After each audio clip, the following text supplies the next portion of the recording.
Coucou tout le monde, aujourd'hui je suis super contente de vous retrouver dans une nouvelle vidéo. Je ne suis pas maquillée, pourquoi? Eh bien si vous avez lu le titre vous le savez déjà. Aujourd'hui on va crash tester le make-up de chez Primark.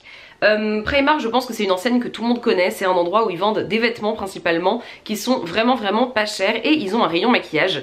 Et en fait en France j'ai jamais pris le temps de tester, mais ici en Angleterre les Primark sont beaucoup mieux faits, c'est beaucoup plus facile de s'y retrouver et du coup je me suis dit qu'aujourd'hui on allait tester ça. Je pense que ça va être super cool, c'est des produits qui sont entre 1 et 3 pounds à peu près. Voilà, sans plus tarder je vais commencer parce que j'ai pas mal de petites choses et c'est parti. Donc la première chose que je vais tester c'est le fond de teint. J'ai pris le Perfect Finish Foundation. C'est un fond de teint qui est censé être semi-mat avec une couvrance moyenne. Pour info, dans les produits de teint je crois qu'ils ont genre 16 teintes différentes et je trouve ça super cool pour une marque qui est vraiment pas chère. Donc ce fond de teint est dans un petit tube en plastique, il coûte 2,50 pounds et avec je vais tester le Beauty Blender de chez Primark. Ce qui est cool avec ce Beauty Blender c'est qu'en fait il y a la petite éponge et le petit truc en plastique dans lequel vous le rangez. J'ai pris ce petit coffret à 3 pounds et on va voir ce que ça donne ensemble. Non mais c'est hyper mignon par contre, c'est une super bonne idée d'avoir la petite boîte autour.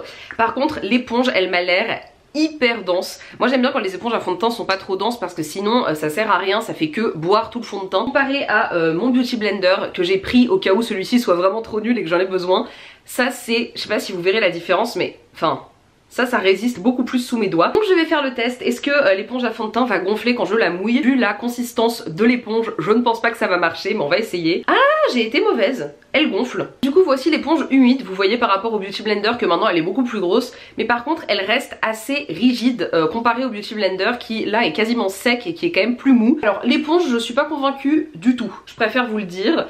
Elle est super dure. En plus elle est super grosse donc c'est pas très pratique. Donc je pense que ce que je vais faire c'est que je vais faire genre la moitié du visage avec cette éponge et la moitié du visage avec mon Beauty Blender pour pouvoir vraiment tester le fond de teint. Ok, c'est vraiment pas agréable à utiliser parce que c'est vraiment trop rigide et du coup j'ai l'impression que je me tape. Maintenant je vais utiliser mon Beauty Blender parce que l'éponge vraiment n'est pas terrible. Donc je vais utiliser le Beauty Blender qui est quand même beaucoup plus agréable à utiliser. Et on va voir si on voit quelque chose au niveau du fond de teint. Du coup j'ai terminé d'appliquer le fond de teint et ça me paraît pas mal du tout. Déjà au niveau de la teinte c'est assez proche quand même de la couleur de ma peau. Et il est vraiment pas mal, il s'est très bien estompé.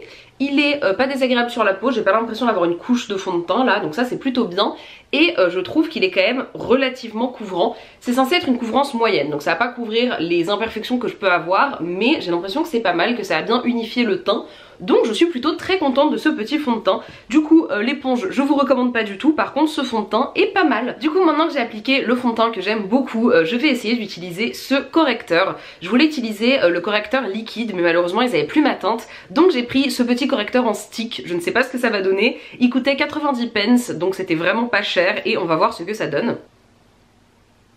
Comme le fond de teint était pas mal couvrant en fait, c'est vraiment pas mal. Écoutez, en tant que correcteur en tout cas ça fait le job, ça a couvert à peu près ce qu'il y avait à couvrir. Je vais essayer le correcteur en anti-cerne où franchement j'ai pas confiance, je pense que ça va pas être terrible mais on va voir. Et avec j'ai une poudre qui est dans un pot comme ceci.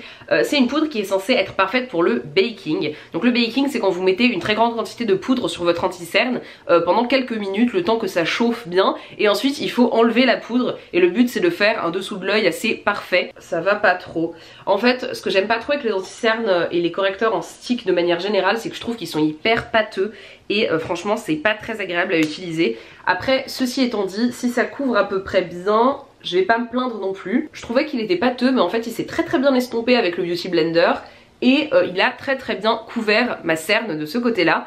Donc j'ai été mauvaise, honnêtement c'est pas mal du tout.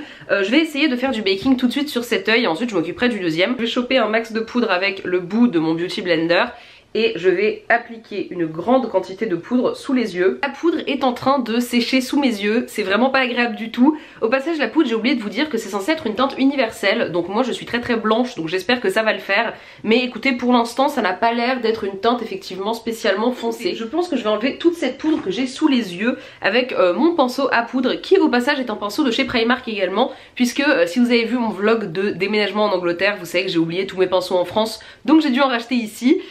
Donc du coup j'ai mis une grande quantité de poudre, je vais essayer de l'enlever avec ça et j'espère que ça va s'enlever facilement parce que là j'ai l'air un peu bête. Donc hop, normalement si c'est une poudre faite pour le baking ça devrait partir assez bien. Franchement je suis impressionnée, je dois dire que le résultat est nickel. J'ai l'impression que du coup l'anti-cerne va super bien tenir et la couvrance est top. Je vais utiliser des produits pour le teint qui sont à moi tout simplement parce que j'ai pas acheté ni de blush ni d'highlighter chez Primark parce qu'il y avait rien de très intéressant. Donc je vais juste mettre un peu de blush et un peu d'highlighter et je reviens. Donc voilà ce que ça donne au niveau du teint. Il faut savoir que cette caméra que j'utilise en ce moment elle lisse beaucoup le teint, mais j'ai des petites imperfections sur le menton qui ont été très bien couvertes. Mes cernes ont été bien couvertes également. Et voilà, dans l'ensemble je suis super contente. Du coup je vais passer à un produit pour les sourcils. C'est un gel à sourcils. J'ai pris la teinte Light Brown qui est la teinte du milieu. Il me semble qu'il y a 3 teintes en tout et ça coûtait 1 pound, donc ce n'est vraiment pas cher du tout. Et c'est le genre de produit que j'adore, ces espèces de mascara à sourcils. J'adore ces produits là, donc j'ai hâte de tester. L'applicateur est un petit peu plus gros que ce dont j'ai l'habitude, mais c'est pas non plus un applicateur immense donc ça va. Par contre la teinte m'a l'air bizarre, elle m'a l'air très rouge comme teinte par rapport à mon sourcil. Bon alors déjà l'applicateur est plus facile à utiliser que ce que je croyais, j'avais l'impression qu'il était un peu gros mais en fait ça va. Hop. Sur celui-ci j'ai appliqué le produit et sur celui-ci je ne l'ai pas mis. Je regarde dans le retour caméra mais j'ai pas l'impression que le produit soit... Enfin il est un petit peu trop rouge par rapport à ce que j'aime bien quand c'est un tout petit peu plus gris on va dire. Mais honnêtement c'est pas choquant du tout avec ma couleur de cheveux. Et je trouve que c'est pas mal du tout, je ne sais pas ce que vous en pensez. Ça remplit un petit peu le sourcil, ça fait son job, ça fait ce que fait d'habitude un gel à sourcils.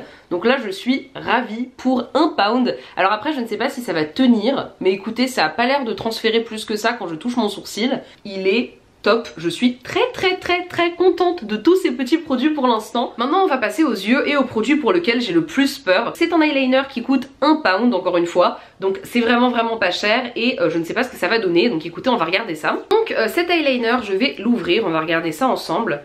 Hop, oula, déjà c'est dur à ouvrir. Et à l'intérieur c'est, oula, oh ça va être horrible. C'est un pinceau qui a l'air trop épais et trop long. Je vais m'appliquer comme jamais pour essayer de l'appliquer et on va voir. Mais là honnêtement je suis vraiment pas emballée du tout quoi.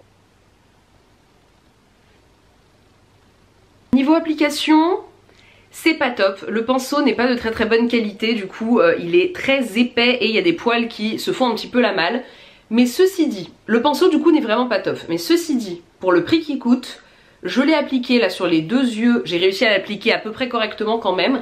Et il est bien noir, donc ça c'est vraiment top, c'est pas mal. C'est pas le meilleur eyeliner du monde, mais pour 1 pound honnêtement, là le fini est vraiment pas mal du tout. Donc le dernier produit pour les yeux que j'ai à tester, c'est un mascara, c'est le PS Lash Contour qui est rose comme ceci, qui est censé donner de la courbe, de la longueur et du volume. Ça me paraît être très ambitieux, mais on va essayer. Donc, je vais me recourber les cils parce que c'est quelque chose que je fais de toute façon tout le temps, donc il n'y a pas de raison que je le fasse pas juste pour tester ce mascara là. C'est des picots tout le long et sur un côté ils sont plus longs, donc je pense qu'on est censé utiliser ce bout là contre les cils. Écoutez, je vais tester, on va bien voir.